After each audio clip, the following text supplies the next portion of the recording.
Jūrtaka ir vairāk nekā taka. Tā ir piekļuve dabai visiem.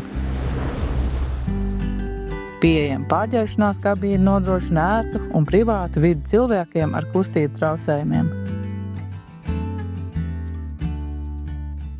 Laipa ir pielāgota, lai droši pārvietotos, ļaujot sasniegt jūru bez šķēršļiem.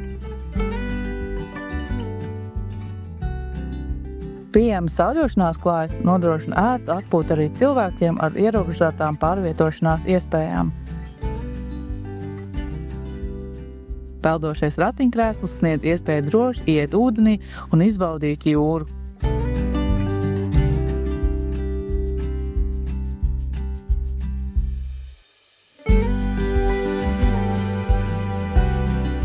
Agrāk jūru varēja skatīt no malas, tagad to varu izbaudīt pilnībā. Apšciema pludmale ir piemērs tam, kā veidot vidi, kas ir pieejama visiem. Jūrtaka tagad ir atvērta ikvienam.